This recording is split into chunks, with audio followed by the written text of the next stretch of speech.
Please come again.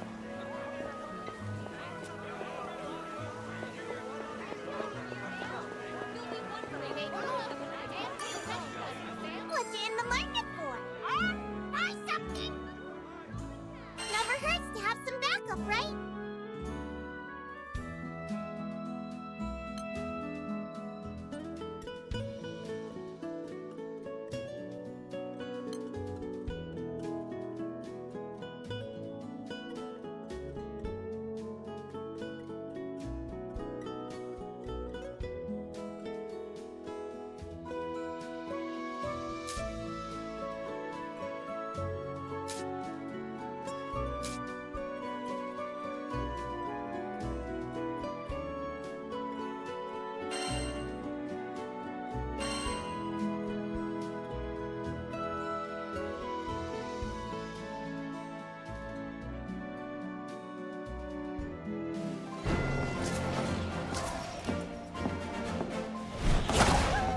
Did you miss us, Captain?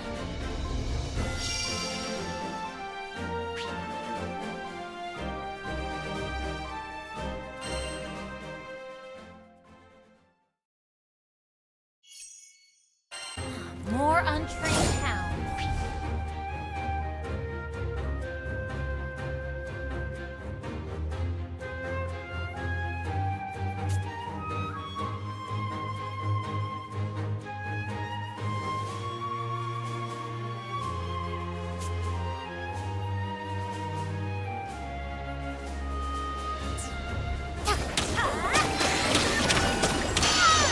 Take the stage, food! Nicola! Show's over! I'm just getting started.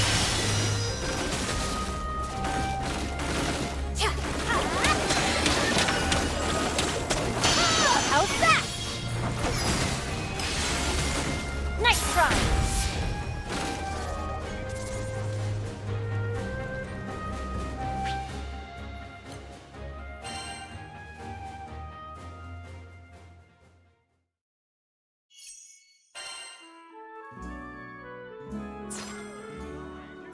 Thanks for the business.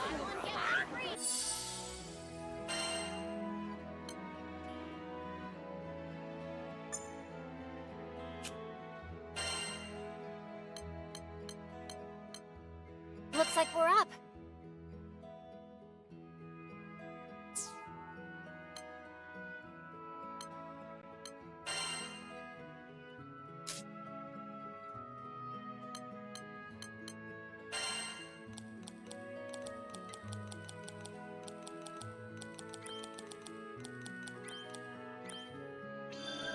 Oh my. Great.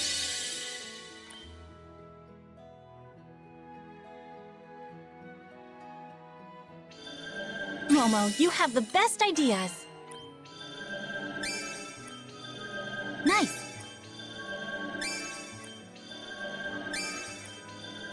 Wow.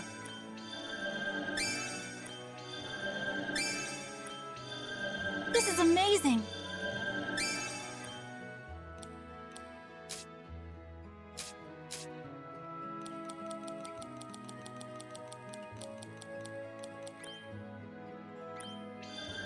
Wow.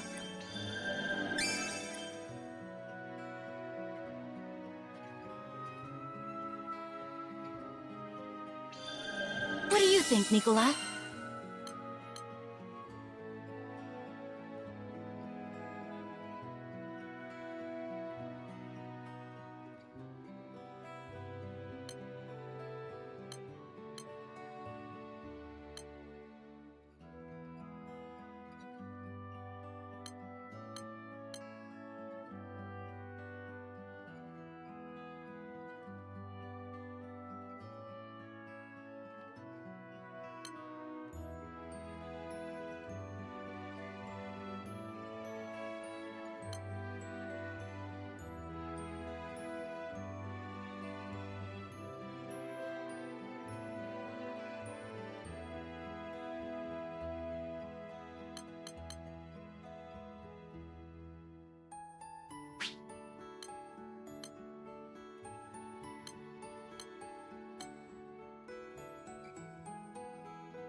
Oh my.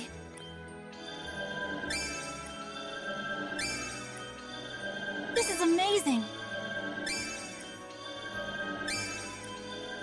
Great.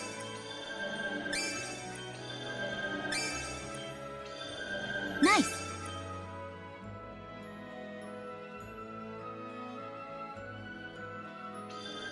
Great idea, Fuji.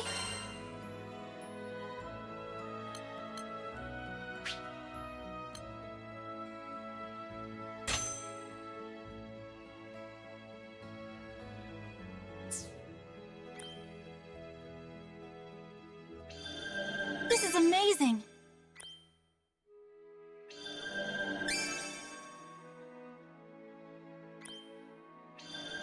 Nice. That sounds great, Beppo.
Hello.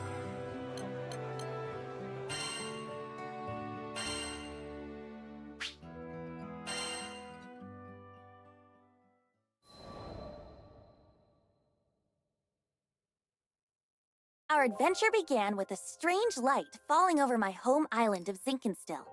I chased it to the impact site, where I found a blue-haired girl named Lyria and a knight, Catalina. The girl was shaken, and pretty soon I learned the reason why. She was on the run from Erste Empire soldiers. I knew an unfair fight when I saw one, so I stepped up to protect Lyria from those overbearing jerks. Catalina and I fended them off well enough, but when their backs were in the corner, they released a fire-breathing Hydra. It charged me, sending me flying into the tree line. Moments away from death, all I could think about was Dad. He'd been the one who trained me, and he'd done a great job, but... well, who expects their daughter to get attacked by a five-headed horror? He was going to be devastated. So, it's all over. Just as I began to sink into darkness, a gentle light enveloped my body. Lyria, wreathed by a mystical halo, was floating above me with her hand outstretched. She explained that she was going to merge our life forces. Fortunately, it worked. From that moment forward, Lyria and I would be inextricably linked. Looking into her blue eyes, I knew I had nothing to fear. Not even death itself. Two people, one life. A greater whole. Lyria had taken a huge risk to save me. Now, if one of us got hit with a fatal blow, it was curtains for both. And that thought awakened in me a desperate hunger for survival. For life. The next moment, Lyria and I felt this reverberation of power. The torrent of emotion rushing from me had awakened something. Darkness and flames swirled around us, coalescing into a massive dragon, Bahamut. With him on our side, we made short work of the Imperial Hydra. Now that their trump card had been blasted into oblivion, the Imperial Army had no choice but to run. Sometimes I wonder what would have happened if I hadn't chased that light. No Lyria, no lifelink, no adventure. Yeesh, I probably wouldn't even have set foot off of Zinkenstill. Fate's a funny thing, isn't it? Since meeting Lyria, we've seen our fair share of joy and happiness, and pain and suffering. But the Grand Cypher crew doesn't buckle under pressure. We'll take on anything the journey throws at us. No regrets.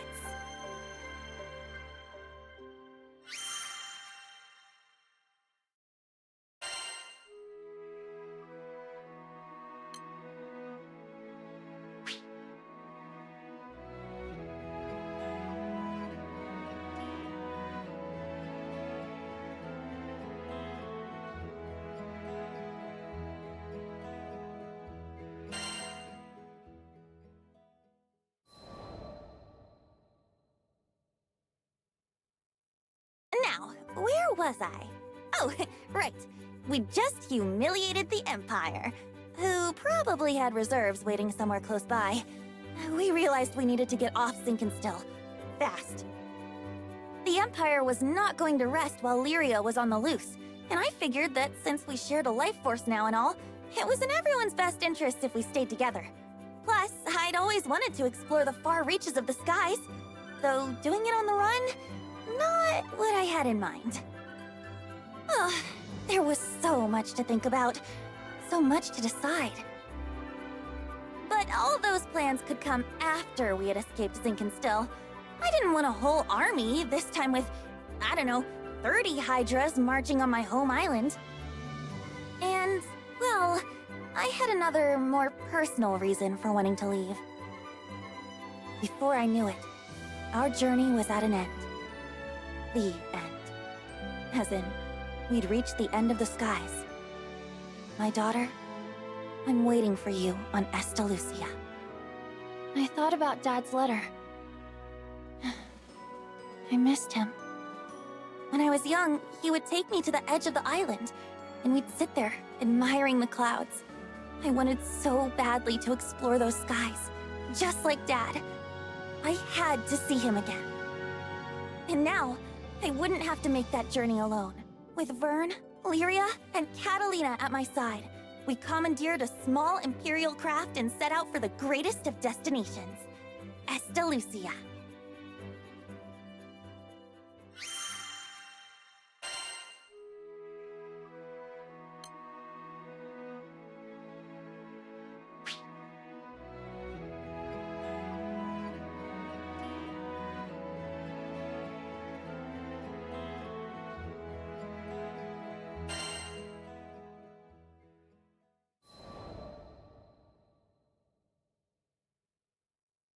From the moment we left Zinkenstill, our adventures were hectic to say the least. Catalina, who claimed to be an experienced pilot, crashed our small vessel into the gusty fields of Port Breeze. But we quickly pulled ourselves together and found a new ally, and helpsman, in the form of Rackham. Since then, we gained more and more allies, and no matter what obstacle we faced, the crew always worked in tandem to find a solution. It's all thanks to their support that I've made it this far. And what a wild ride it's been! I had never set foot off of Zinkenstill, but now I can't even count the number of islands we've saved, let alone visited. Sure, being a roving band of heroes is difficult, but it's got its perks. New faces, new places, and a whole airship's worth of fun. Who could pass this life up? Anyhoodle, we've just begun the next chapter of our adventure. We discovered another piece of the sky map, which led us to Zega Grande. Yeah, a whole new skydom. Just imagine the danger, the promise. But I knew it was going to be fine. Just another set of memories to add to our ever-growing collection. I hope you're ready, Zega Grande, 'cause here we come!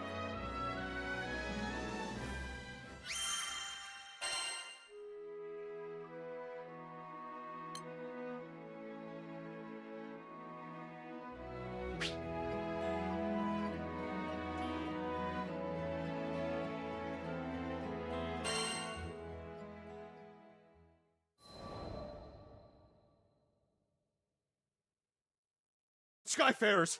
We need your aid! Goblins! Goblins in Tempeal! We were at the dock in Folka, taking care of landing procedures, when a panicked old merchant rushed toward us. In between his wheezing, he explained that a shipment of relief supplies headed for Tempeal had been intercepted by monsters. Tempeal reminded me of Id and how he had totally beat our butts. It was embarrassing, yeah. But what's worse, it reminded me of losing Lyria. Tempeal, huh? Maybe this time around I can actually help out. That wasn't Vern's usual peppy tone. He was probably reliving those bad memories, just like me. I guess after you've spent as much time together as we have, you pretty much share a brain. It wasn't going to be a fun journey to Tempeal for either of us, but we were Skyfarers, and desperate times called for brave faces. Anyways, goblins.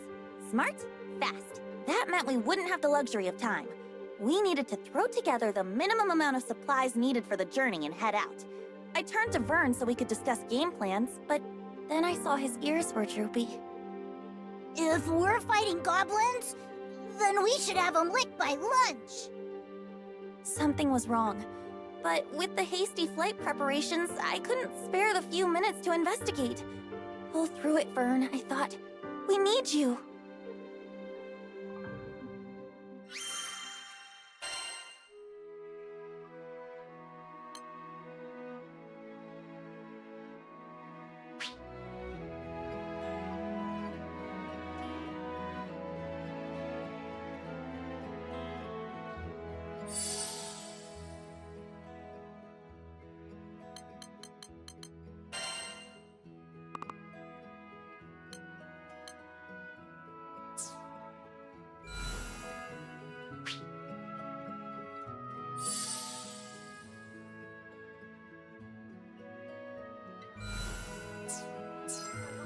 Please come again.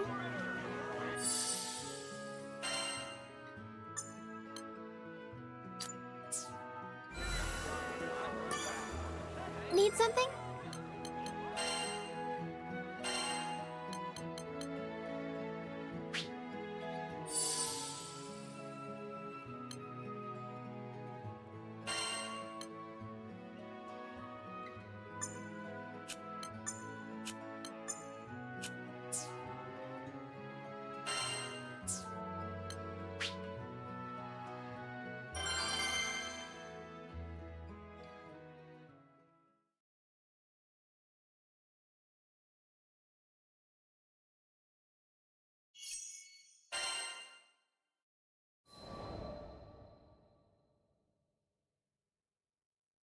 A little less than an hour later, it was time to depart, but Vern was nowhere to be found.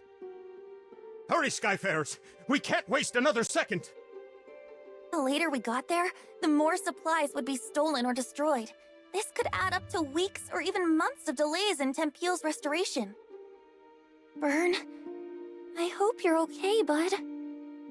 I was worried out of my mind, but a captain's gotta do what a captain's gotta do. I left a message for Vern with the merchant, and we set out. Goblins? I can't even fight stinking goblins! What good am I? Just a scaredy lizard who brings everybody down. Man. If only I was more like my pal, swinging swords and shooting spells. Then I'd finally be able to help out. Maybe I could have stopped Avia from taking Lyria. Maybe I could have done something. How do you live the skyfaring life without combat skills? Heck, I can't even blow sparks, much less fire. What kind of dragon can't breathe fire? Huh, I tell everybody I'm a cool dragon, but I'm just a faker. You are unworthy. You were right, Ed. I'm not worthy. Not worthy of being in the crew. Not worthy of being the captain's best bud. Oh, finally, here you are! I was looking everywhere for you. Uh-huh. What did this old dude want with me? Your captain left you a message. The crew's gone on ahead, but as an indispensable member of the Grand Cipher, they want you with them as soon as possible. And that's an order. Indispensable? That meant like VIP, right? Me? For a second there, I was about to blow it off. Like, yeah, right, my bud's just saying that. But then I remembered, this crew had always kept it real. No lies, no flattery. Yeah, we kicked butt because we believed in one another. These guys were my best friends. And maybe we weren't perfect. I mean, we lost to Id, but my bud put his captain boots on and got right back up and tried again. It was never about swords or magic. It was about always moving forward, never giving up. And more than anything, it was about being there for each other. What was I worrying about? Who cares if I couldn't fight? There are 1,000,002 ways to help on an adventure. I mean, you try questing without a cook or a healer. Hello? Merchant of Vern, do you read me? If you're done daydreaming now, I've got a ship ready to go. It was time to get a move on, or I wasn't worth my scales. Sorry, everybody. Your pal Vern is on his way.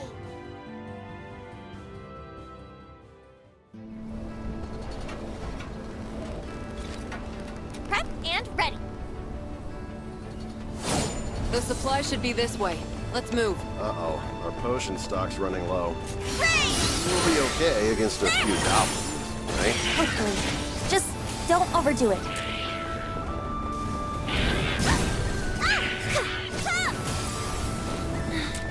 I hope Vern's okay. He was really down, wasn't he? Poor Vern. Get out of our way! We're in a hurry here!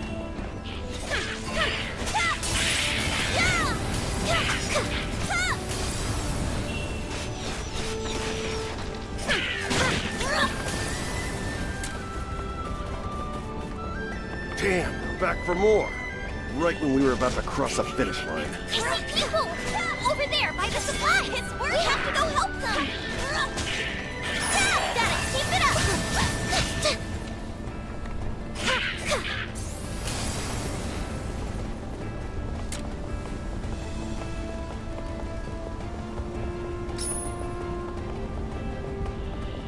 Folks doing okay? Skyfarers!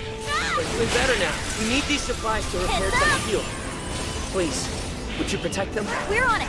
Take cover, okay? Yeah, it's working!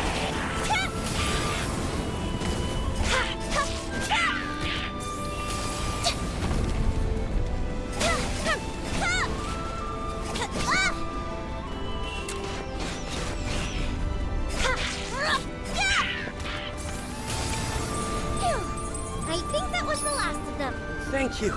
You saved Tempeal's future. Heads up, goblin reinforcements. Just don't quit. Yeah! Did you miss me? Took me forever to catch up. Vern! Vern, was that an explosive? When did you get bombs? Here come more of those stinking gobbles. Can you take them? Sure can. Gotta keep it up.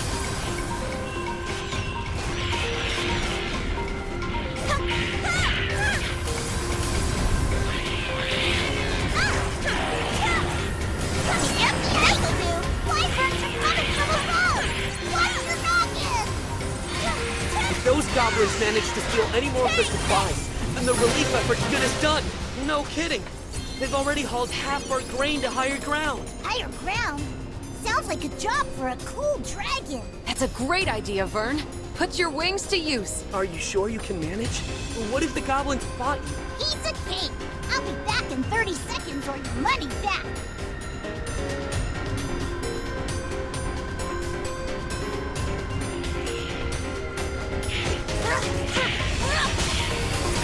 It's working! I found some of the stolen supplies. They're safe and sound.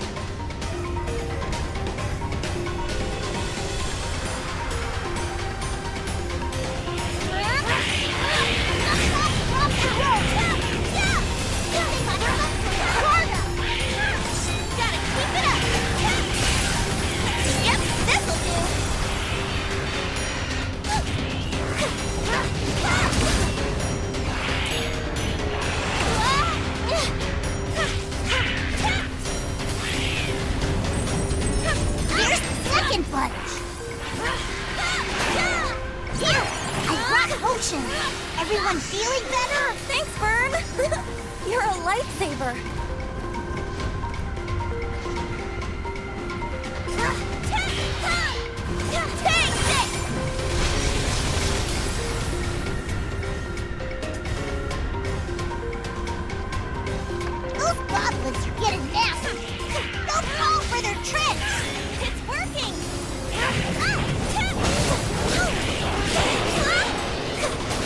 What are they made of?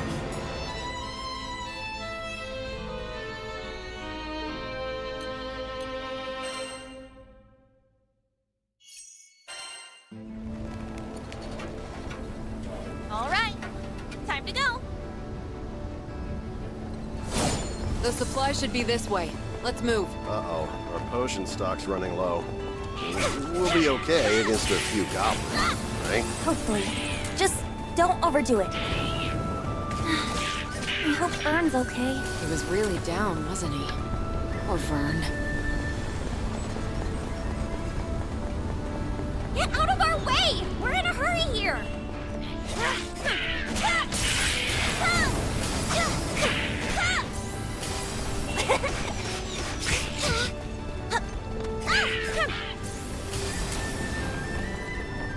Damn, back for more. Right when we were about to cross the finish line. I see people! Over there, by the supplies! We have to go help them!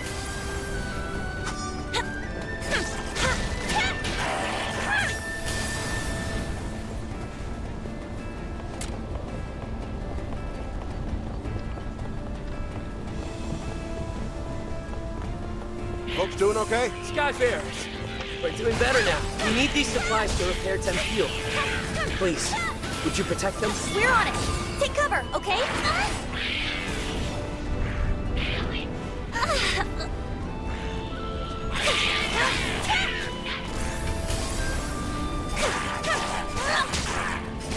Gotta keep it up!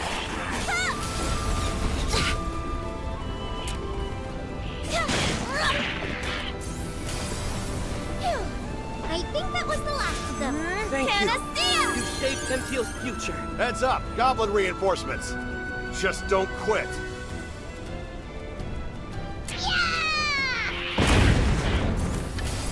Did you miss me? Took me forever to catch up. Vern! Vern, was that an explosive? When did you get bombs? Here come more of those stinking gobbles. Can you take them? Sure can!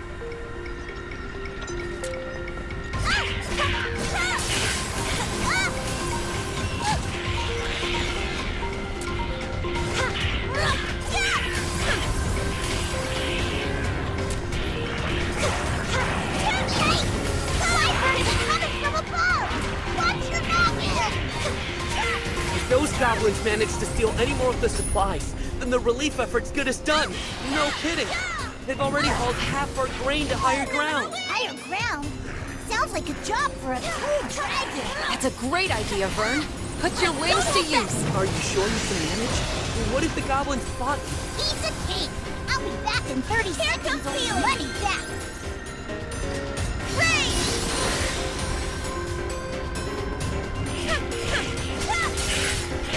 It's working!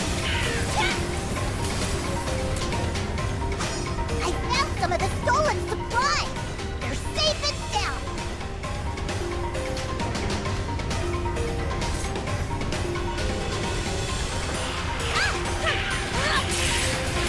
Gotta keep it up! Stop killing our heads!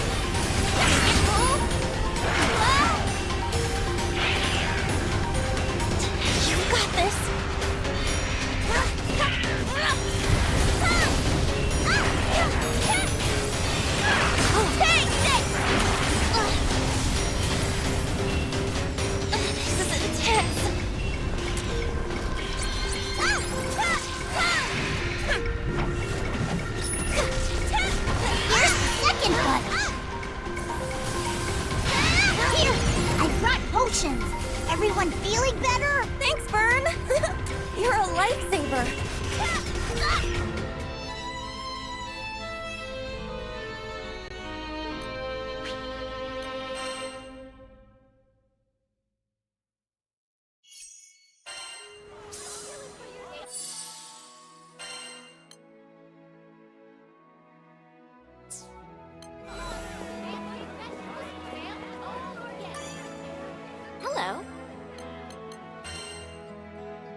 little less than an hour later.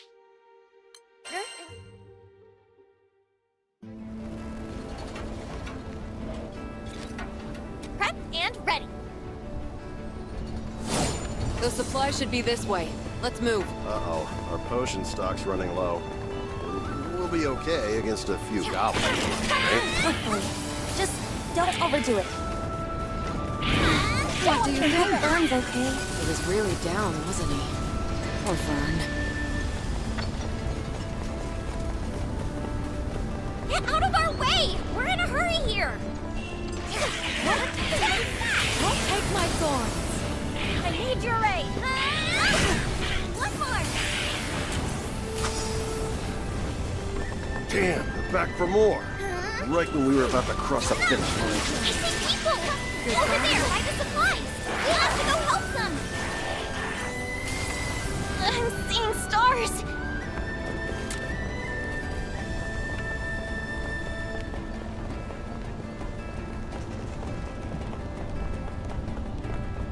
Folks doing okay? Skyfarers! We're doing better now. We need these supplies to repair Tempio. Please, would you protect them? We're on it. Take cover, okay?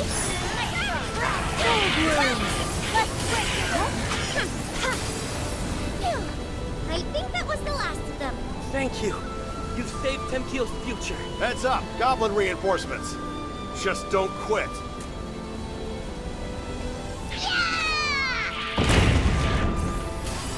Did you miss me? Took me forever to catch up. Vern! Vern, was that an explosive? When did you get bombs? Here come more of those stinking gobbles. Can you take them? Sure can.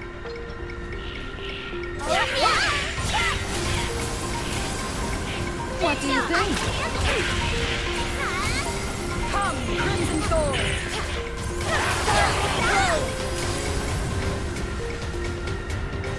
Yikes! Wyverns are coming from above! Watch your noggin! If those goblins manage to steal any more of the supplies, then the relief effort's good as done. No kidding. They've already hauled half our grain to higher ground. Higher ground? Sounds like a job for a cool dragon. That's a great idea, Vern. Put your wings to use. Are you sure you can manage? What if the goblins fought you? Piece of cake! I'll be back in 30 seconds or your money back!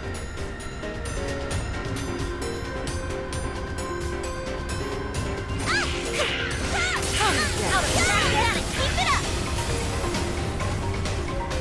I found some of the stolen supplies! They're safe and sound!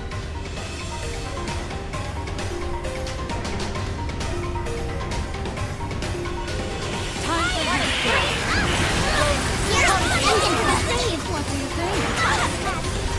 Here, I brought potions. Everyone feeling better? Thanks, Vern. You're a lifesaver.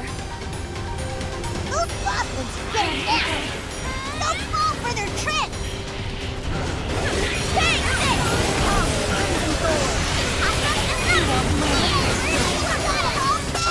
Those stinking gobbos didn't get a single sack. The enemy have started their retreat. I think the worst has passed. Thanks to you Skyfarers, Tempio's finally gonna be rebuilt. We owe you everything. Vern was the real MVP. Aw, shucks. I bet you say that to all your lifelong pals. That worked out. Just like always.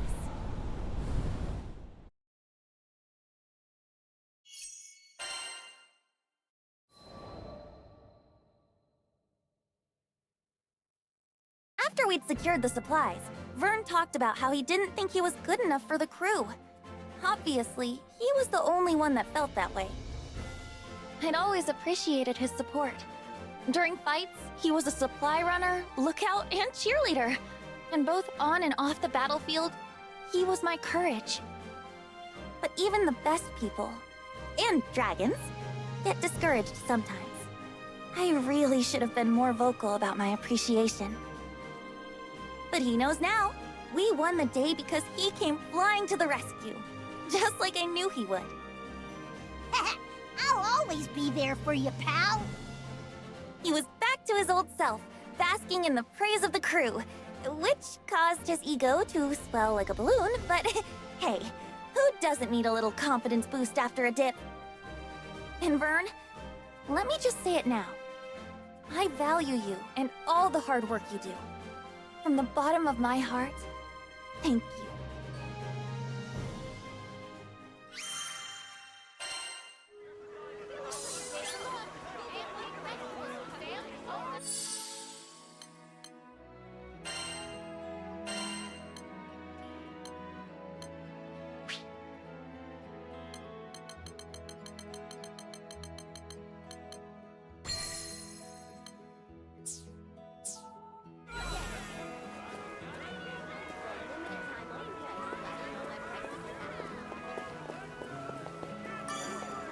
Hello.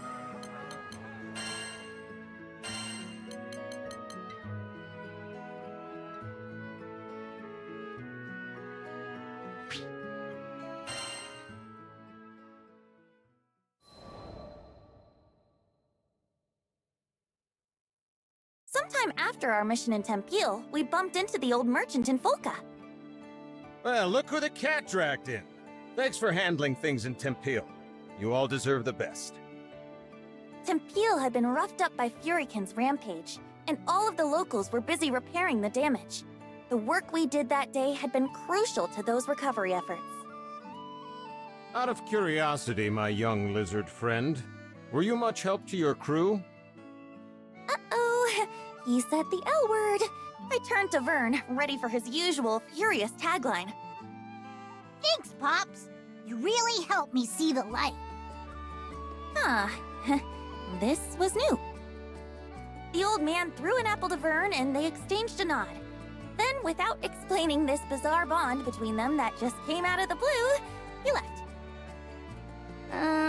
Does anyone else feel like the space-time continuum just broke? Io was staring dumbfounded at the small dragon, who was already happily munching away on a tart Granny Smith. Had he matured enough to ignore his most hated of hated insults? Seriously, this is just too much to believe. He called you a lizard and everything. Maybe the ship will be a little quieter from now on, huh? Hold it! I ain't no lizard! And don't you say that in front of the apple! What if it hears you? Maybe he'd get there in another adventure or two.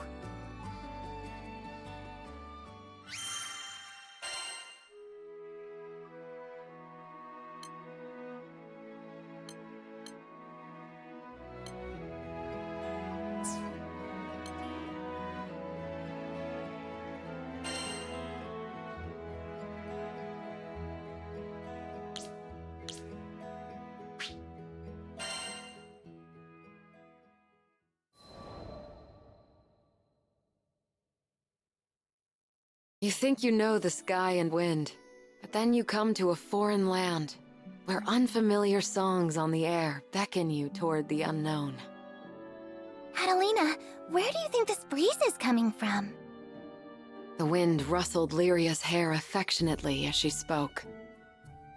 From somewhere far, far away.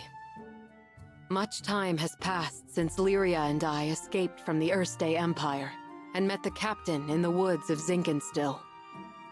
I found myself thankful that the sky has no limit, because no matter how many journeys I've made at her side, there will always be more to look forward to.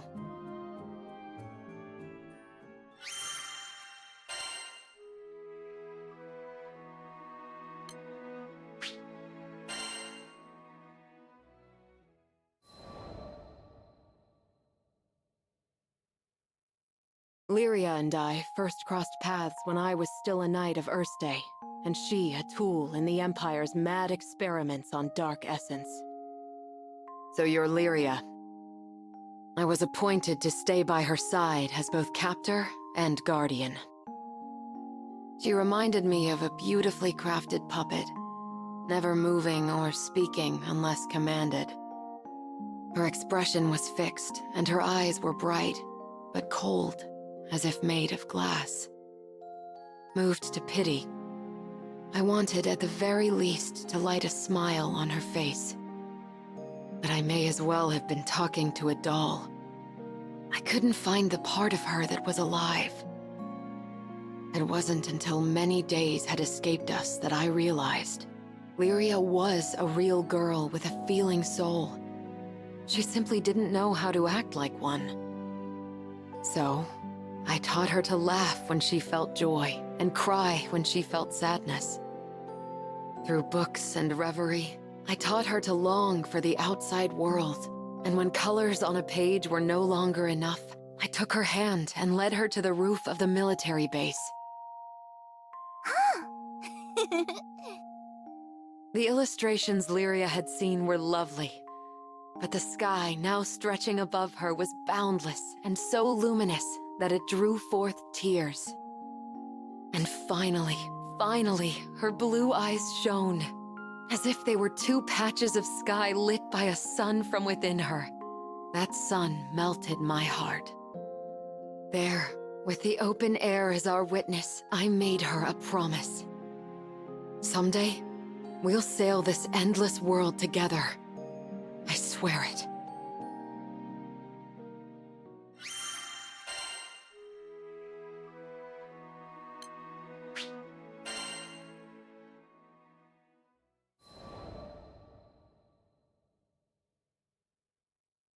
As the bond between us grew, so did the cruelty of the experiments they performed on Lyria.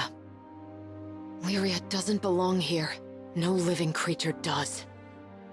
The shining empire I served now became to me a place clouded by doubt. Day after day, a battle raged within me, between the knight loyal to her flag and the guardian who wanted to set a sad girl free. Then, one day, a memory of Lyria's response on the roof broke through like a clear ray of light. Really? You'll show me this endless world? I had made a vow. There was no more question where my allegiance lay. I took her hand once again, this time not to simply gaze at the sky, but to leap into it. And I did it for myself as much as I did it for her.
If I hadn't met Master Zaka on that fateful day, if he hadn't saved me, there's no way I'd be where I am now.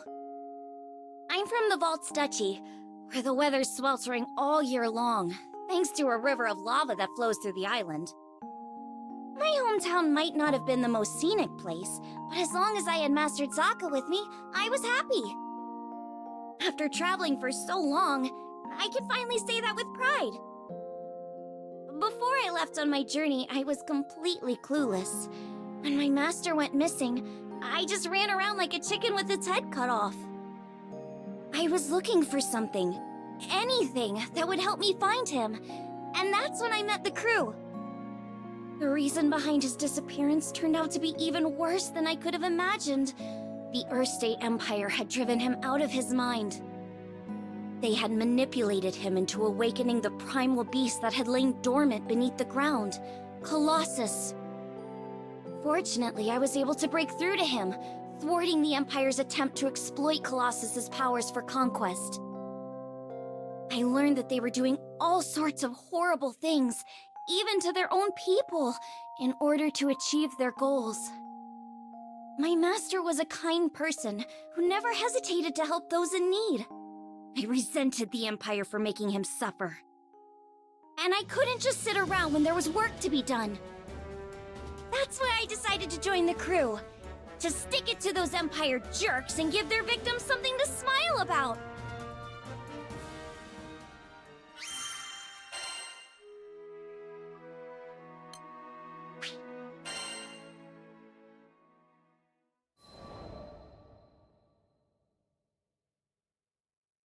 A few years before I met the crew, I lost my parents to an epidemic. I mourned their deaths for who knows how long. I could barely even bring myself to face reality each morning. With no living relatives in vaults, I was like a ship adrift at sea. I had nowhere to go and nowhere to belong. Until one day, my master reached out his hand to me. I was so depressed I just kept staring at the ground. But that gentle smile never left his face as he asked me, "Why do you look so sad?" There was something in his voice that made me look up. When I did, a beautiful bouquet of flowers appeared in his hands, seemingly out of thin air. I had no idea how he'd done it, but I knew it must have been some kind of parlor trick. But he insisted it was magic. What a goofball, right? Saying that when he can use real magic.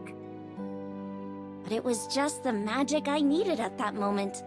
Beautiful and kind. He went on to show me all kinds of incredible spells, the likes of which I'd never seen before. Watching him made me smile at a time when I thought I'd forgotten how. My master would always say that magic exists to make people happy.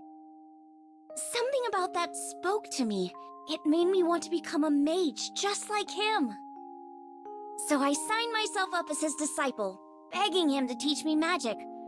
I'll never forget how happy I was when he told me I had talent. After all, if he was right, that meant I had the potential to make people smile too.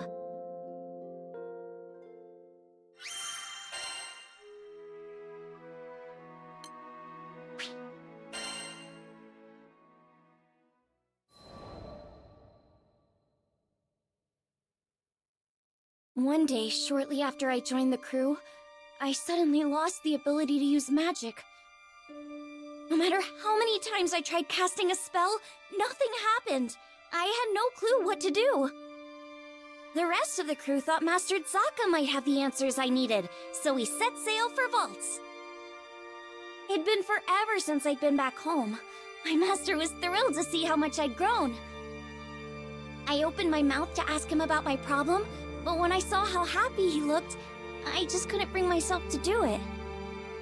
I'd promised him that I'd come back as a great mage, but there I was, unable to cast even a single spell. The last thing I wanted was for him to be disappointed in me. Around that time, an epidemic returned to vaults, the same disease that had claimed the lives of my parents. Wanting to keep it from spreading any further, my master headed to the clinic to speak with the people who'd been infected. But he ended up getting sick too. The source of the epidemic turned out to be an evil spirit that revealed itself to us right there in the clinic. I immediately confronted it. That rotten creature had already taken my parents from me. I wasn't gonna let it take anyone else. Determined to make it pay, I raised my staff, but nothing happened. I'll never forget how it felt to watch, helplessly, as my parents' killer got away. The crew gave chase, but I continued to stand where I was. Without my magic, I didn't see the point. I'd just end up getting in the way. All I could do was watch as my master suffered, withering away. Nothing had changed since the last time. But you know, it wasn't all bad. In search of a solution to my magic loss at the local library, I happened to come across a beautiful golden staff, one left to me by my mother. That's when Master Zaka revealed that my mother had been a mage too. On the verge of tears, I clenched my staff tightly in frustration. My beloved home and master were being threatened by a disease-spreading spirit, and there was nothing I could do to stop it.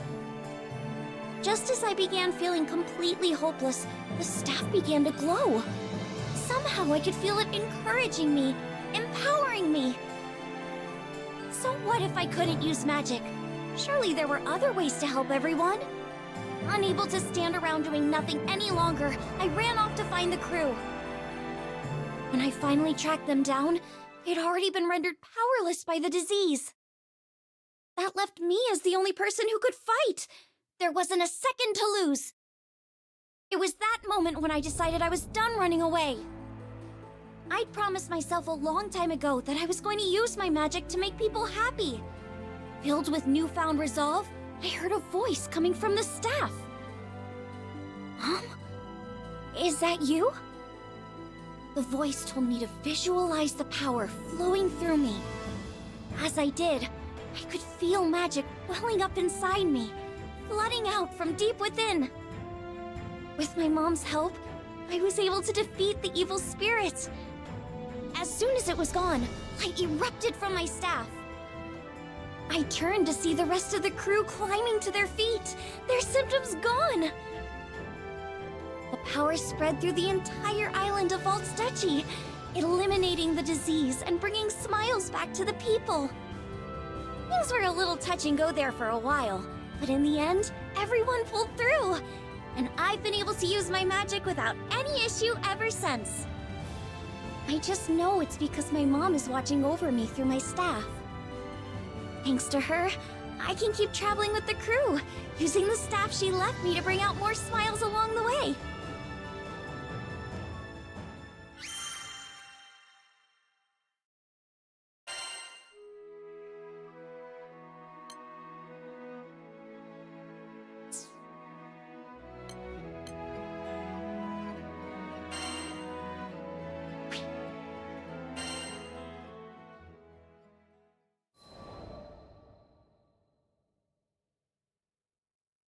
Zega Grande, the Forgotten Skydom.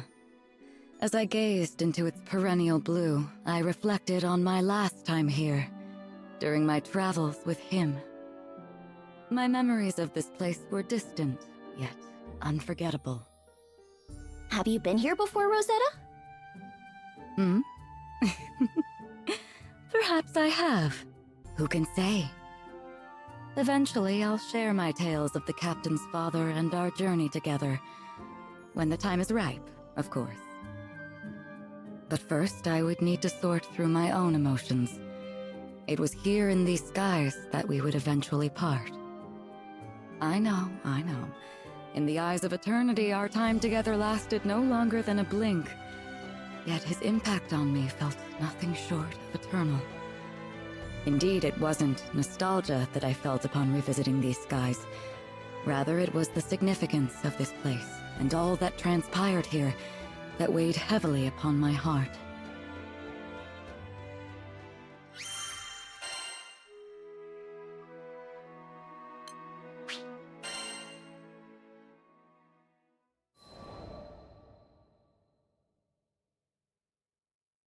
During the war, primal beasts were exploited by the Astrals as instruments of battle.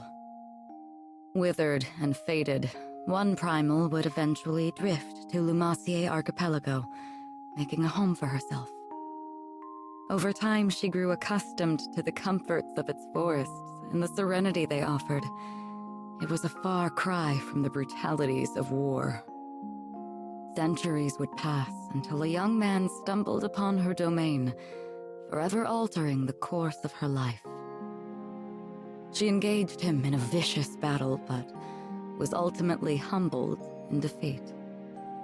Accepting her fate, she resigned herself to death.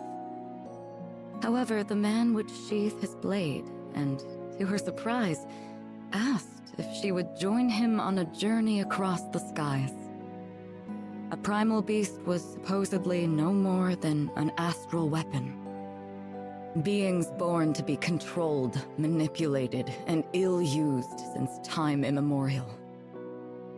She had never entertained the idea of something more. In fact, she hardly had a name for herself. Well, she did have a moniker, but it was a meaningless one, whose sole purpose was to identify her as a weapon. Perhaps out of pity, perhaps out of kindness, the man bestowed upon her a new name. It was from that moment she would truly blossom. Rosetta. It was his gift to her, one she would treasure and love for eternity.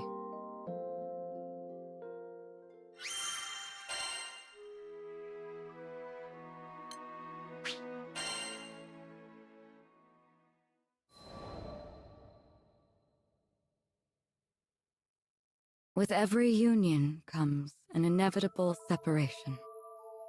When his journey neared its final chapters, as he took up arms against the god of destruction, I returned to the forests of Lumacier. After my return to the archipelago, I briefly longed for his companionship, but the flora and fauna kept me company.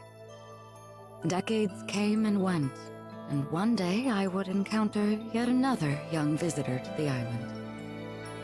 There was no mistaking it. This was his offspring. I realized at that very moment the time had come. He had entrusted this child to me from the ends of the skies. My heart swelled, but I concealed my excitement, flashing naught but a smile at the young captain. I would join the up-and-coming Skyfarers crew on the Grand Cipher for another journey across the skies, this time as a bystander. During their travels, they would experience joys and triumphs, alongside loss and hardship.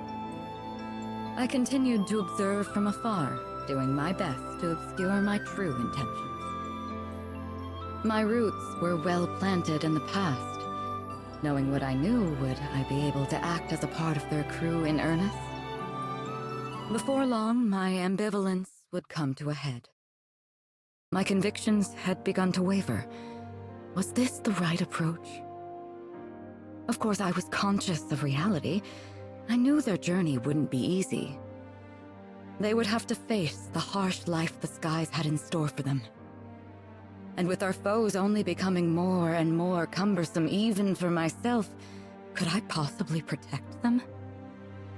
My presence on the Grand Cipher was inconsequential, and at worst, a hindrance to the crew. I thought if I weren't here, the captain, EO, the entire crew would handle themselves just fine. Perhaps the time had come to retire to the forests once more. But as I was preparing to leave, EO grabbed my hand so sweetly, so innocently, and said she needed me to stay. I couldn't bring myself to abandon her. I would be the bystander no longer. Everyone in the crew had a role to play, and I would be the exception no more. Finally, I found my purpose. I was free to experience the skies once again, hand in hand with the captain. It wasn't duty or obligation that anchored me to this crew. It was love. And I promised to always protect them. I would leave no regrets in the skies. Thus, our journey continued. Only this time I felt that I was a true member of the Grand Cipher.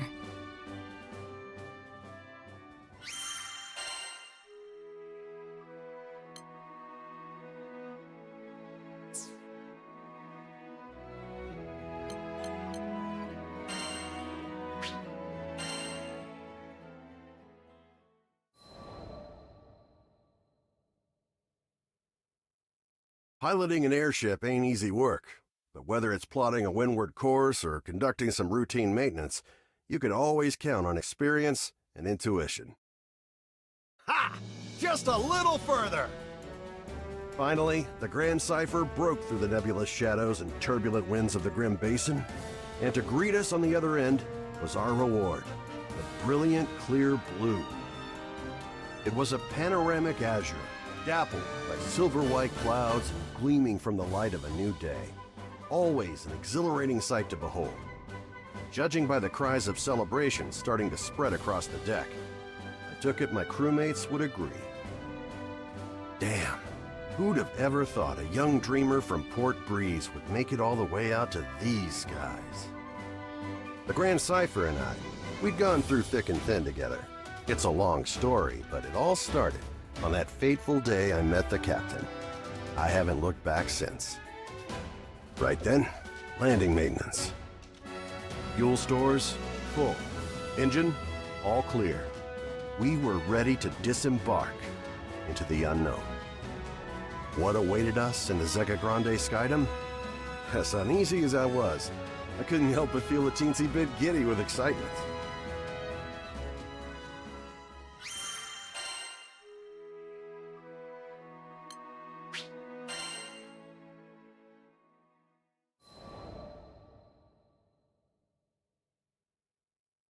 Ah, the Grand Cipher. Ever since I found her abandoned behind a cliff, it was love at first sight. I was just a kid, but I had lofty dreams of repairing that ramshackle airship and taking her to the skies. Back then, I didn't know the difference between a porthole and port side, but I was determined. I dove into books bigger than my head, and I learned basic airship repair, helmsmanship, the whole kit and caboodle. After a ton of elbow grease, the day had come. The Grand Cipher was finally ready for a test flight. I still remember how my hands trembled as I grabbed the rudder.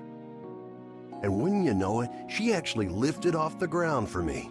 Nothing quite like watching your first love take to the skies, is there? But before I could take it all in, my dreams came crashing down. I mean, literally. The Grand Cipher sunk like a damn meteor. 100 different things could have caused it, but that didn't matter. Years of work went kaput in the blink of an eye. Betrayed by the very skies I longed for, I was crushed. Looking back now, it sounds stupid, I know, but it really felt like I had nothing to live for. I put all my hopes into that hunk of scrap. Laugh if you want, but some pits are too deep to crawl out of, especially when you look up for freedom and all you see is the expansive crystal blue of your tormentor. Don't worry, my pity party wouldn't last for too much longer. You see, my dreams had crashed like a meteor. But ironically enough, it was the meteoric rise of the Erste Empire that would bring the captain into my life. Salvation was on the horizon.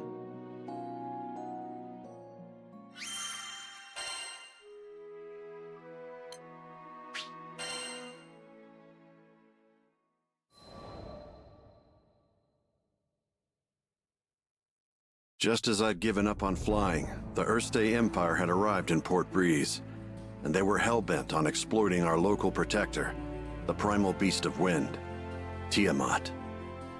Their twisted machinations caused her to go on a rampage. Port Breeze was in peril. Fortunately, we had an ace up our sleeve, Lyria. Thing is, Lyria needed to get close to Tiamat, which meant we had to go up, and to go up, we needed to fly. Thought I'd already closed that chapter of my life when the skies betrayed me, but lives were on the line. Quick, get on the Grand Cipher! I don't know what got into me. She fell once before. Hell, I knew she might fall again. Nothing like a healthy fear of death to keep you grounded, eh? But the people of Port Breeze and my new crewmates had entrusted their fates to my piloting skills. My own fear was insignificant. All I needed to do was trust myself too. It's a damn shame it took me this long, but I'm back now, and ready to face the skies if you'll have me. As the Grand Cipher's engine purred to life, I knew I would no longer be encumbered by fear. I gripped the mast with pride as I set our course directly above to the rampaging Tiamat.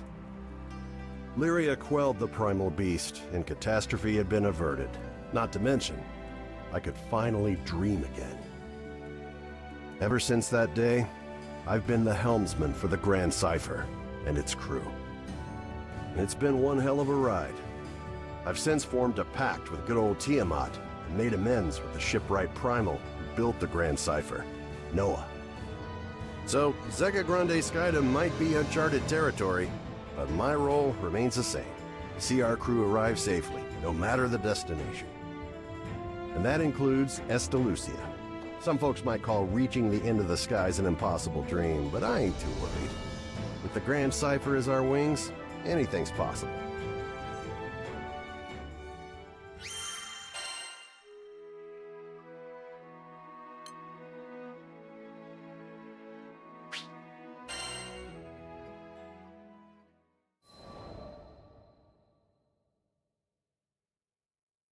Call it a side effect of being a helmsman, but my ears tend to laser in on any talk of airships. Then again, damn near anybody could have heard this guy shouting. No! No! You can't do this! She's still skyworthy! She can still fly!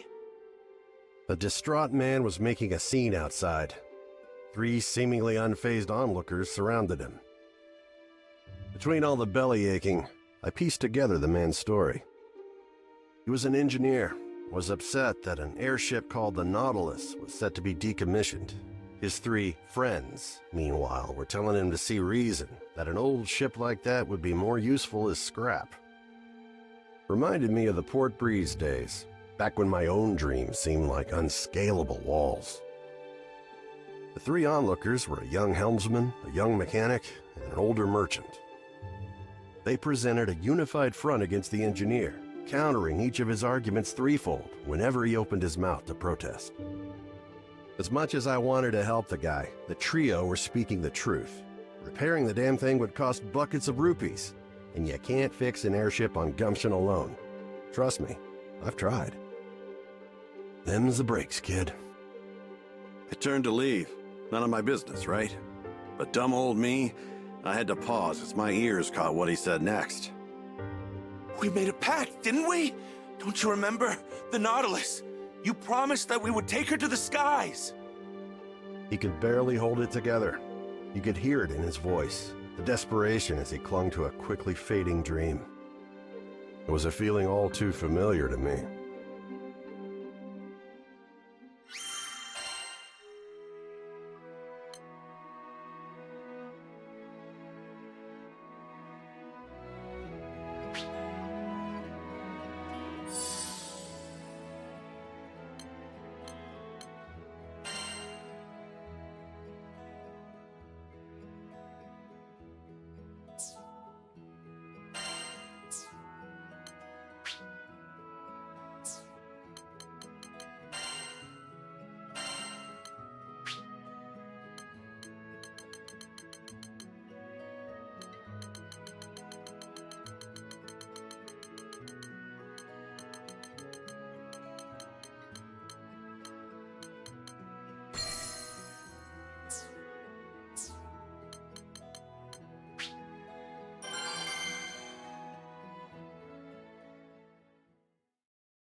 I mean, sure, the Nautilus may be old, but she's got plenty of potential.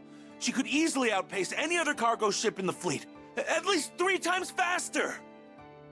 Found the poor bastard blathering his woes at a tavern in Folca. The seat next to his happened to be conveniently open, so I took it. Without so much as asking my name, he launched into story after story. It was clear he still needed to vent. Apparently, he just recently started his career as an engineer. Planned on restoring the Nautilus. It would revitalize the local economy, help Folca this, assist Timpil that. He went on and on. But I knew he wasn't going to feel better until he confronted the actual issue at hand. Don't get me wrong, I think it's great you want to help your home like this, but that's not the real reason you're upset, is it? That obvious, huh? I made a promise to my friends. One day we'd fly our beloved Nautilus across the skies together. But the ship in question was long past its heyday and had deteriorated beyond the point of conventional repair. Time is a cruel but patient mistress, and among the original Nautilites, only Kent had yet to accept reality. After he finished his explanation, silence fell between us. Well, until another man frantically stumbled into the tavern. I'd seen him somewhere before. Oh yeah, one of the naysayers from earlier, the merchant.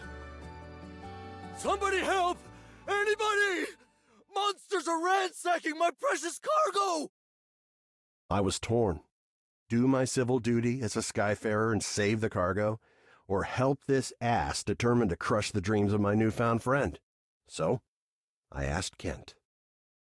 What? Of course you should help him! Not a moment's hesitation from the kid. I liked that. This would have been the perfect moment to ensure the continued survival of the Nautilus, at least in the short term. But despite that, Kent didn't think twice about helping his fellow man. Hell yeah, Kent. I'll see what I can do. Well, another day, another dime.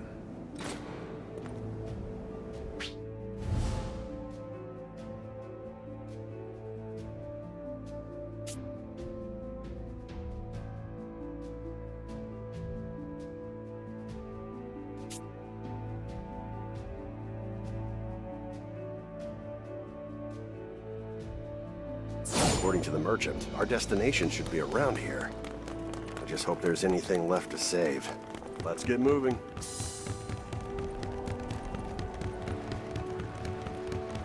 Goblins? What the hell are they doing here?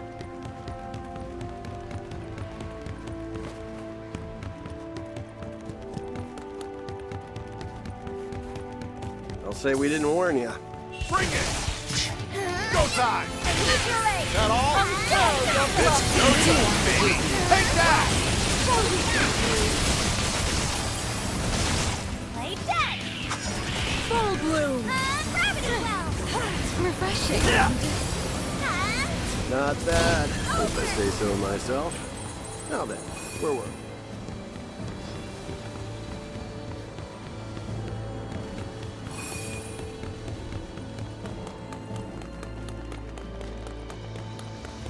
That must be the cargo we're looking for.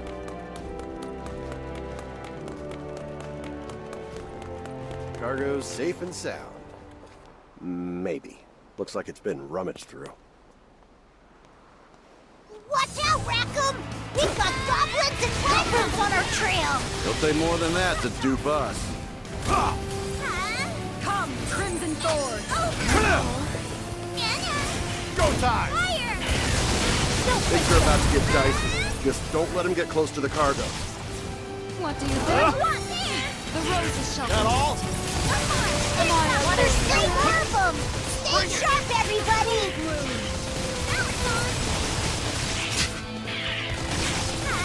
Now we're cooking! Come on! Crimson Bring it! Thorn! Come on!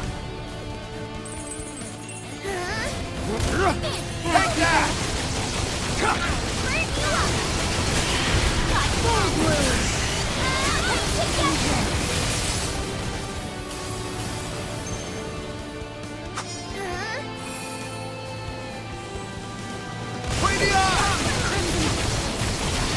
Bring it!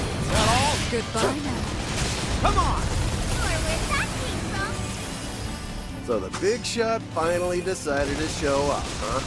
Well, you're going down like the rest of them. Rain hell on him! Fire!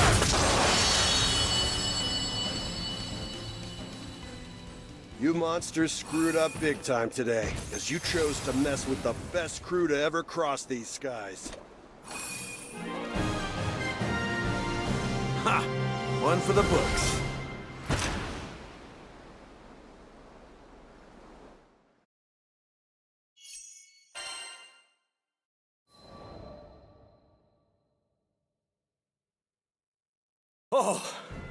Oh, you're a lifesaver. How could I ever thank you? You want to thank someone? Thank him. I gestured toward Kent. the man's face filled with shame as the irony dawned on him. So it was you, huh? Hey, listen. I'm sorry about earlier. I could have heard you out. After the merchant left, I wanted to focus on the next goal at hand. Putting some wind back in the Nautilus's sails. So I proceeded to do some intelligent and, dare I say, brilliant thinking on the topic when Kent asked what I was talking about. Whoops, must have been thinking out loud again. You just wait and see.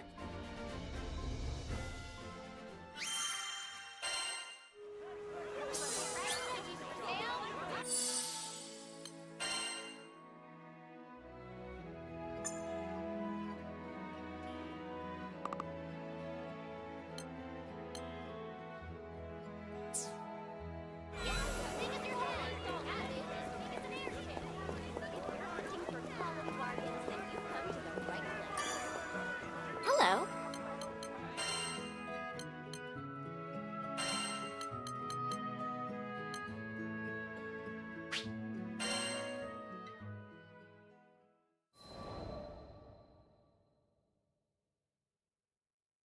How many times do I gotta say it?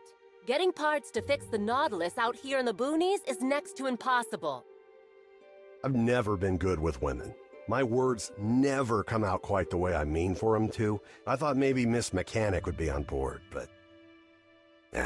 I probably shouldn't be doing this behind Kent's back anyway. I'm telling you, I've tried everything. Sure, I'd love to see her fly again, but it's time to... get real. Right? Hey, come on. That was against the rules. How was I supposed to keep a stern attitude against that blubbering mess? When I finally got a word in edgewise, I let her know I already had the parts she needed. Picked them up here and there, across Fanta Grande and Nala Grande. Here, this what you need? I'll cut you a deal.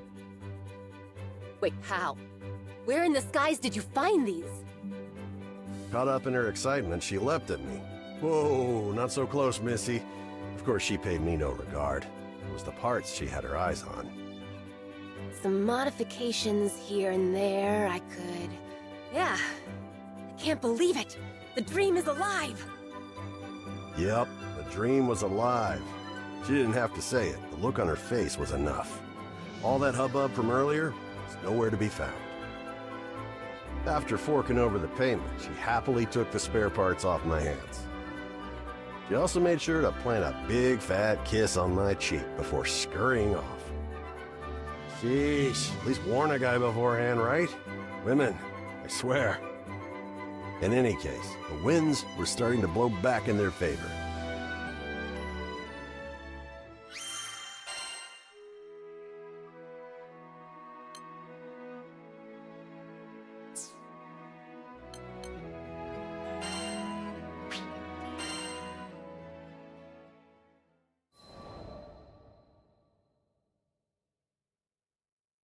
I once gave up being a skyfarer.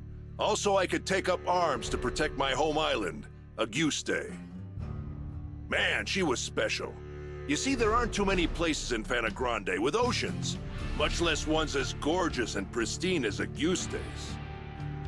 And I'd be damned if I stood by as the Erste Empire sullied its waters with the byproducts of their weapons research.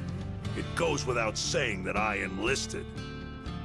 Good thing, too, because it was in the midst of the ensuing war that I met the Grand Cipher crew. They helped us, the local mercenaries, I mean, take a stand against those Imperial punks. It wasn't a picnic, but we weren't gonna go down without a fight.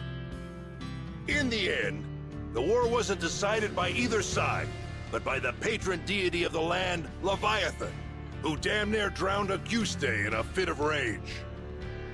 Anybody's troubles would have seemed small compared to a battle like that, huh? Well, not long after, as if irony was waiting to bite me on the ass, my estranged daughter showed up out of the blue. I know what you're thinking. What kind of parent wouldn't rejoice at seeing their child again? But it's complicated, and it's all my fault.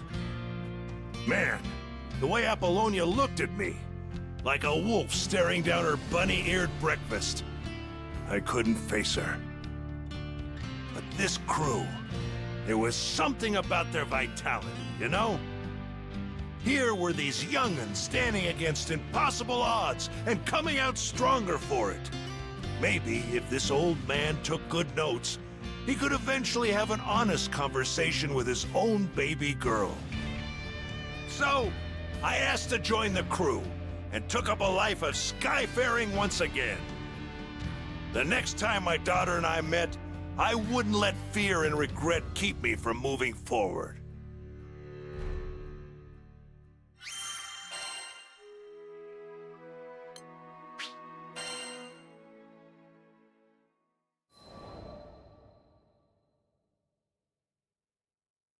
How'd me and my daughter end up estranged? Well, the first thing you need to know is that my wife was stricken by a terminal illness. I refused to listen to the doctors. Terminal my foot. Even if there was no cure in Auguste, surely there ought to have been something in other lands. And so, I left my family at home, crisscrossing the skies looking for a cure. Got into a lot of adventures along the way, and somehow ended up making a name for myself. But no matter how far and wide I traveled, the cure eluded me. And while I was away, my wife, she breathed her last. I wasn't there for her when she needed me most. I never even got the chance to say goodbye. Regret and self-loathing crashed over me in never-ending waves, threatening to pull me under. You can't even begin to imagine the pain. And there was nothing I could do about it. It was all my fault.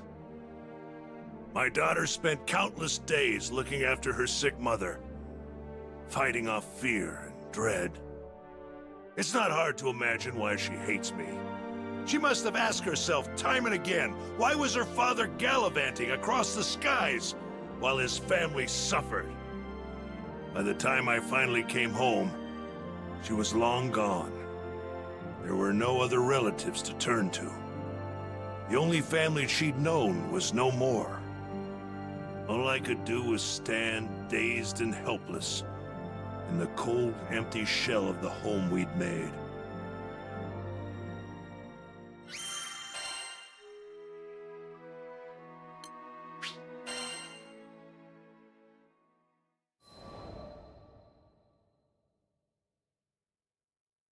After that, 15 years passed. I met the captain, and through my travels with the crew, reunited with my daughter.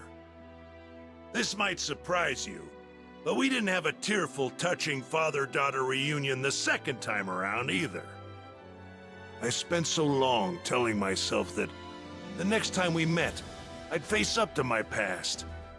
But when the moment came, I froze. What could I possibly say or do for her as a father, after all this time? Any courage I'd mustered withered in the face of her scorn, and I was left standing there, feeling like an old bastard. Sometime after this heartwarming reunion, I bonded with Leviathan, and through our link, saw glimpses of what lay in my daughter's heart.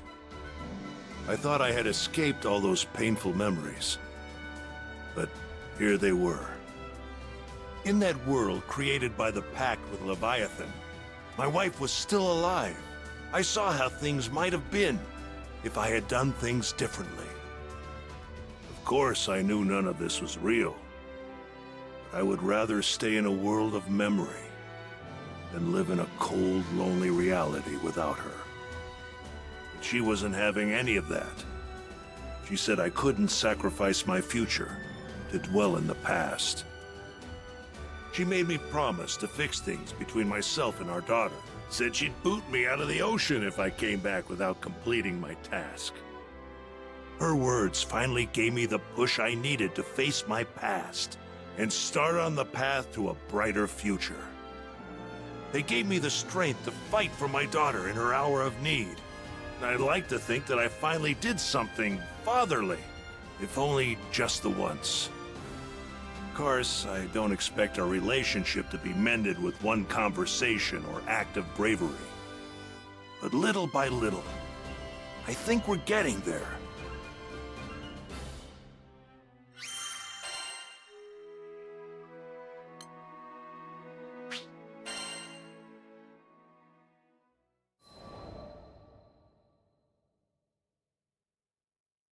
When Tempeal was hit by a devastating storm, refugees flocked to the safe haven of Fulka. We heard the news and docked on the island, which was buzzing with activity. It was clear. All hands were needed on deck as reconstruction efforts got underway. So we walked through the city, looking out for opportunities to help. That's when we saw a distressed young draft. We didn't know the details, but it was plain as day that something wasn't right. He was stumbling around, eyes unfocused, and staring into space. I couldn't shake the feeling that we shouldn't leave him on his own, so we ended up trailing him. We came to the edge of a cliff. Though the morning sun shone on our faces, a frigid wind blew down our backs. The draft just stood at the edge, staring at something only he could see. Hey, careful there! With the wind whipping around like this, you might lose your footing! The draft whirled around, taken off guard. After a while, he looked away, shrugging. Thanks for your concern. You look like you've got something on your mind. If you want a friendly ear, you've got him here. I guess I do. He smiled, though the expression didn't reach his eyes. The draft introduced himself as Karzeda. Back in Tempeal, he was a jeweler's apprentice. My childhood friend was caught up in that storm. I was in love with her. Could never get up the courage to tell her. And now it's too late. Karzeda bit down on his lip, as if he was trying to hold back his despair. He went on, telling us that he'd hit a slump in his apprenticeship. Nothing he did could gain his master's approval. His frustration boiled over, and he got into a rip-roaring fight with his friend. Hurt, she fled from the workshop. He didn't go after her. I wish I had, because that's the day the storm came. Karzeda's face twisted in agony. He made a mistake, and it ended up costing him someone dear. I could understand all too well.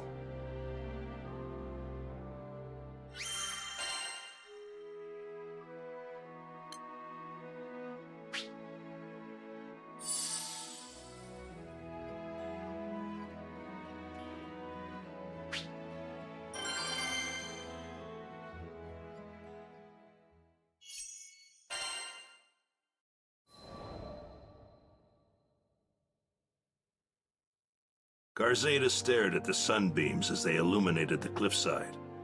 His eyes were watering, and not just from the sun's rays. When we were kids, we made a promise. Once I became a proper jeweler, I'd share my most treasured secret with her. Cowardly, yes, but that was the only way I could tell her how I felt.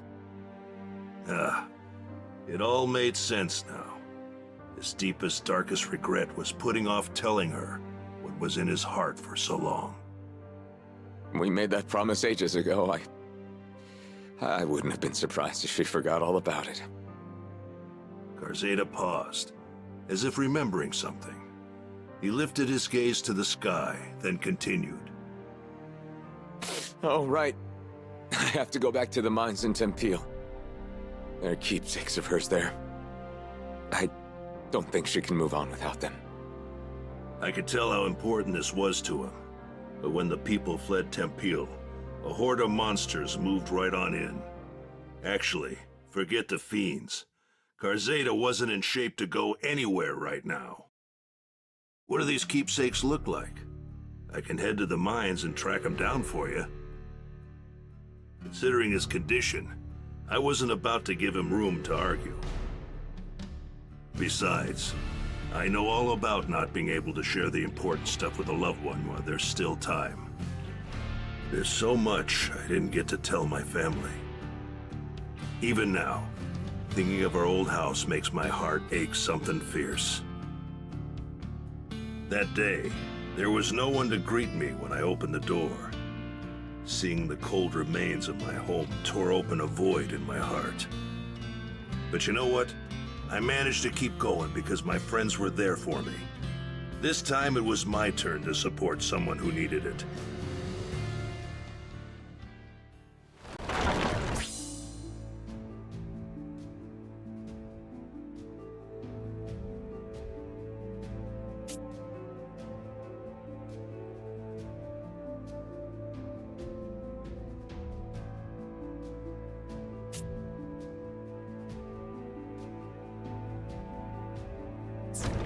The keepsake should be somewhere around here. Might as well inspect the mine shafts we can go to. Whoa! The place is crawling with goblins! Can't just let them run amok. Time to get to work. That was too easy.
Zeta's counting on us to find those keepsakes.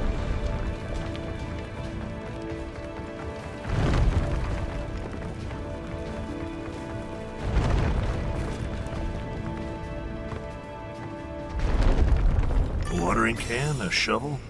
These are the keepsakes. Huh? Did you hear that?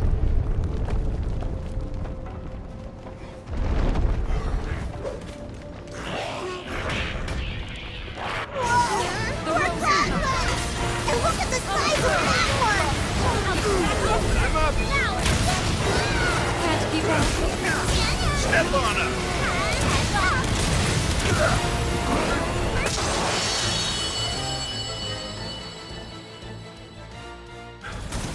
We got the big one. I think we can rest easy. Great! Let's head back to town. Sheesh, the place was crawling with goblins. Good thing we came instead of Karzeda.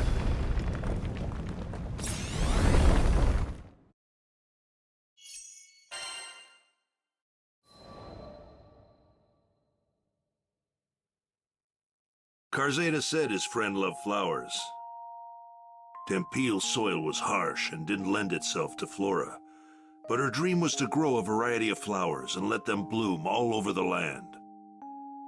Knowing how much her dream meant to her, Karzeda wanted to bring her gardening tools back and place them in front of her grave.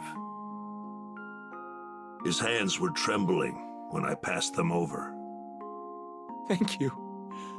Thank you so much. He was so choked with emotion that each word sounded pained, like thorns sticking in his throat. I kept my eyes on him. It felt like if I looked away for even a second, he'd fade into the great blue beyond. He was still grappling with his hurt. You wanted to say goodbye to her properly, right? Come on, I'll go with you. I slapped him on the shoulder, silently willing him to pull himself together. I appreciate that. Thank you. Karzeda hugged the tools tightly against his chest, his teeth biting down hard on his lip. It broke my heart, seeing someone so young deal with such overwhelming tragedy. The least I could do was help him see this through.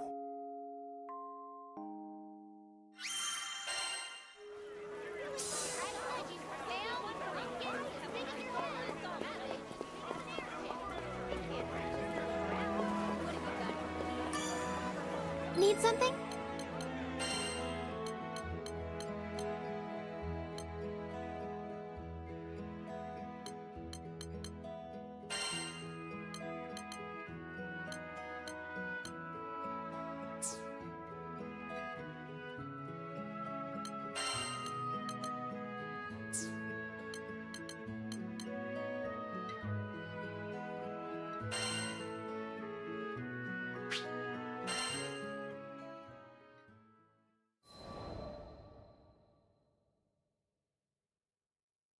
I'm from Tremont Island, a quiet little place where I lived with my parents and sister.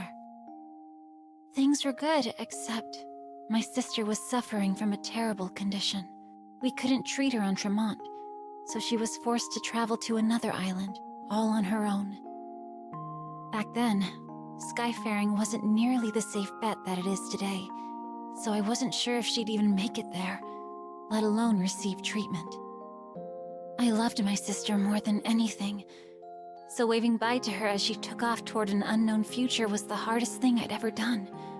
I hoped beyond all hope. I hoped till it hurt, that her cure would be swift, and she'd sail back to me with each setting sun. But the days, they grew into months. Sometime after she left, a brutal pandemic spread across Tremont, crippling our population in a matter of days.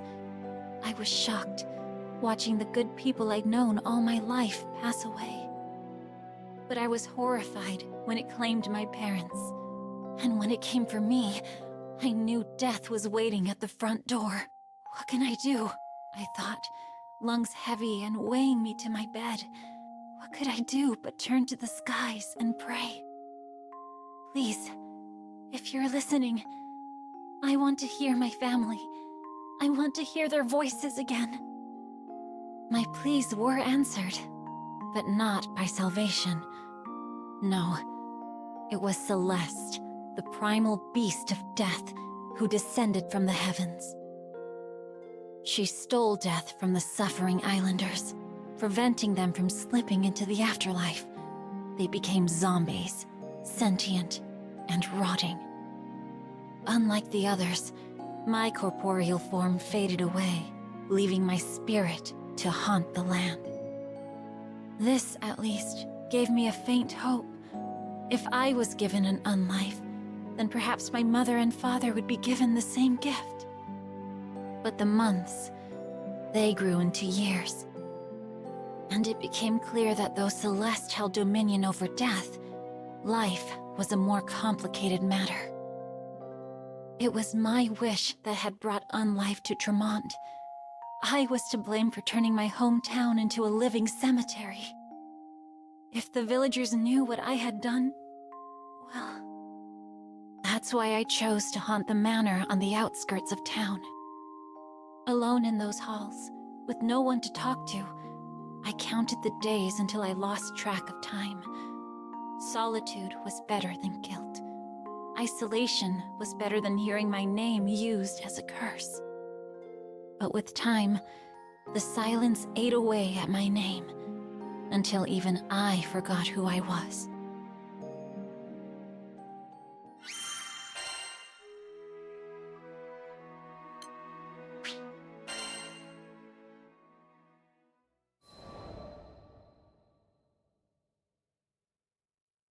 It's true that there weren't people around the manor, but I did discover a few ghost animals floating about. They took a liking to me, probably because of our shared ghosthood, and I gave them cute names to show my affection. Beppo, Gigi, Fuji, and Nicola. Before I knew it, my lonesome days became a little less gray, if not less repetitive. I watched so many tomorrows and yesterdays pass me by. I felt as stale and constant as the mists that covered the island. That all changed when the crew came to my manor. They were a cheerful, lively group, but also straightforward and intimidating. It had been so long since I needed to interact with other people. I knew that if I made contact, I would have to acknowledge the real depth of my loneliness, So I ran, and they gave chase. So I ran again, and they followed once more. No matter where I fled, they found me, undeterred by my spectral form or my ghostly pets. Finally, I decided to ask them about their situation. Thanks to the mists, they explained, their airship was grounded on Tremont. Like me, like the other islanders. We were all prisoners of Celeste. So long as she still had a pact with the island, there would be no refuge from her fog. But, by the same token, her powers preserved the unlives of Tremont's people, myself included. If Celeste was brought down, we would fade with her. It troubled me, but I knew it was a necessary course of action. I had only one thing to accomplish before confronting the primal beast of death. I needed to come clean to the islanders. It was time to make amends. Had it not been for the arrival of the captain and the crew, I would never have found the strength to make that decision. I marched straight to the village, took a deep breath, and explained to the people how I doomed everyone. But to my surprise, they looked upon me with sympathy and warmth.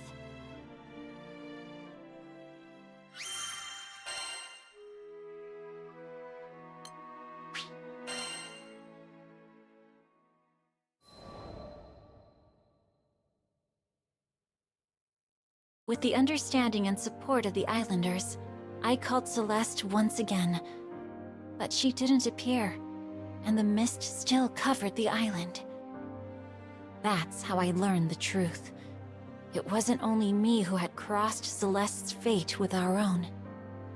The other culprit was the doctor who was traveling through our village, back when the pandemic first appeared. He was secretly conducting research to summon Celeste. We hurried to the place where he resided, but when we arrived, we found that his consciousness had already been swallowed by the primal beast of death, and he couldn't cough up any helpful information. Despite the setback, I joined with the crew and the islanders to find and defeat Celeste. The mists parted, and the island returned to its former state. Its residents began to pass into the great beyond, disappearing into light. Before long, everyone I'd known had been lifted into the bright sky, leaving behind only their memories. I closed my eyes and waited for my final moments. But no matter how long I waited, I never began to fade. Left behind, yet again. I stared out at the village, devoid of residents. I was alone, but I could accept that. At any rate, the nameless ghost was no more, because a strange man gave me an oddly familiar name. So long as I had that name, and my memories with the crew, I could wait decades, maybe even centuries, for my sister to return. I think the captain, however, couldn't bear leaving me to such a hollow fate, and invited me to the crew. But how could I leave the island? I knew that my little sister would come back to me. Even though we were no more than graves and warm thoughts, this is where her family was laid to rest. If she came back and no one was waiting, wouldn't she be sad? That's why I knew I had to stay. But the captain wouldn't hear of it. If I was worried about my sister, I should go look for her. It was a new chance. I had never been off my island. I had never even considered the option. But I knew I could. I just needed to find the courage. And that's how I set out on a journey with the crew. Somewhere, out there in that big blue sky, my sister is waiting for me.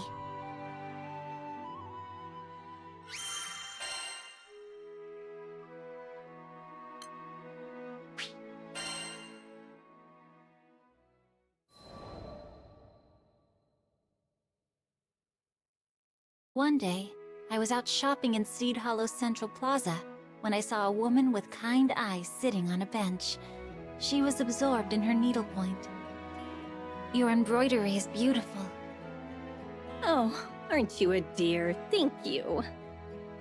Her smile was genuine and cozy, just like the blanket she was working on.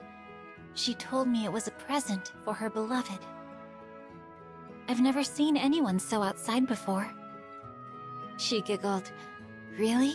I'm hoping some of this cheerful sunlight works its way into the fiber. Her name was Malfira, and she invited me to have a seat beside her. Admittedly, the weather was beautiful, the kind that made you appreciate being alive. Or, well, unalive. There was a long, thin trail of white dividing the sky, the aftermath of an unfortunate cloud that had been pierced by a wayfaring airship. How fragile those clouds. How fragile our journeys. I glanced back at Malfira, who looked to be making diligent progress. A familiar memory crept to mind, of a time when I begged my mother to sew new stuffed animals for me and my sister. The nostalgia was comfortable, welcomed even, but I was brought back to the present when I heard a troubled sigh from beside me.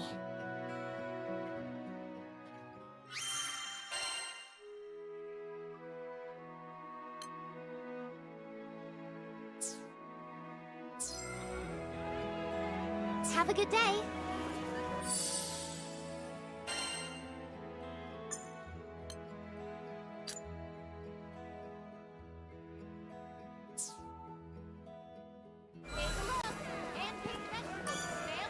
Good day.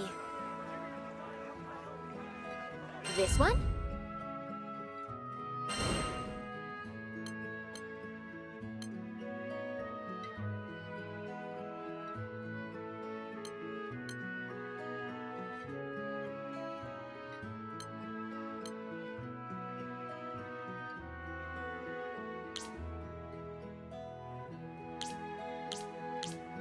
Here are the details.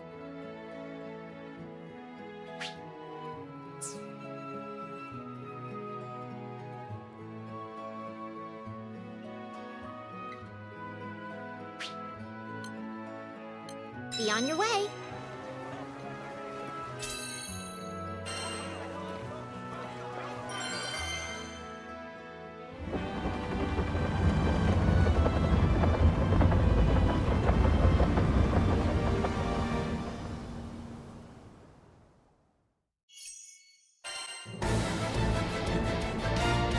Everyone, to the fight!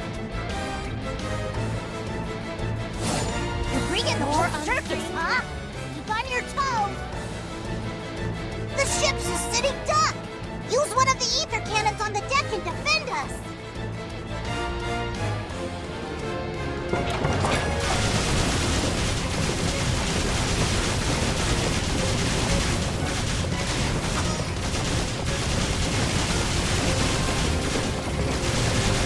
Decimate! Starlight, don't hold back!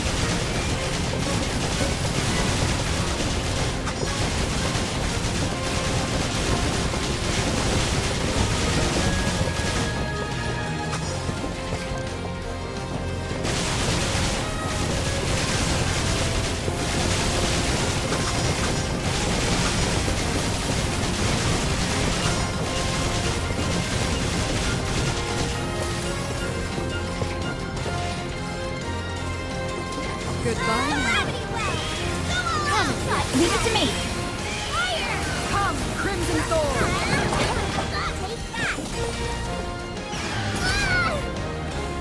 You want more, don't. Good work. Keep it up, and we'll finish the next wave in no time. They just keep coming, but we'll show them, boss.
together! Rain of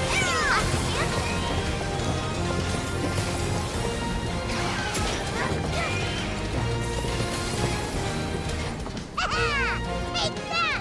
I'm not liking the look of this, but don't let it intimidate you.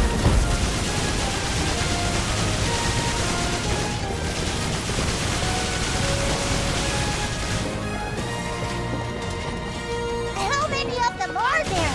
Don't let them swarm you!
And I think that's everything. You were awesome out there.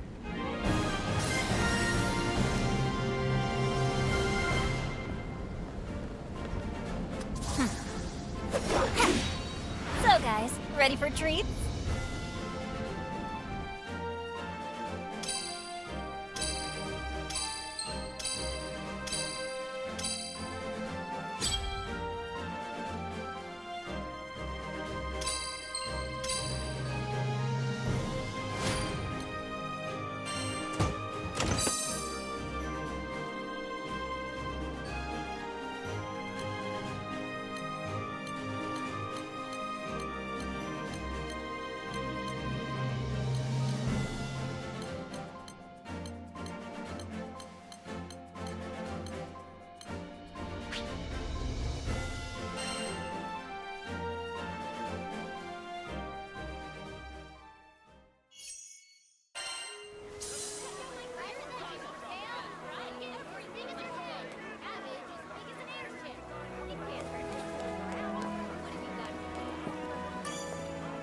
Hello.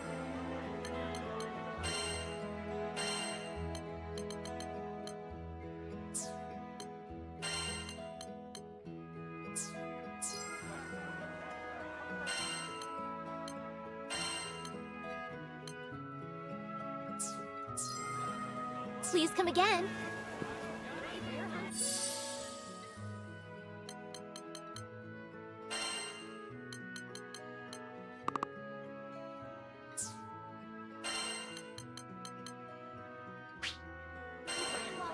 Let me think about this.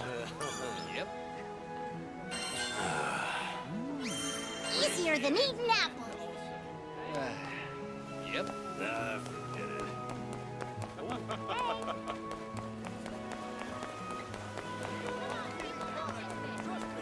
Found anything you like? I've got a few more options behind the counter. New furniture! What you in the market for? Ooh, you better nab those limited items before they fly off the... We have a wide selection of... Look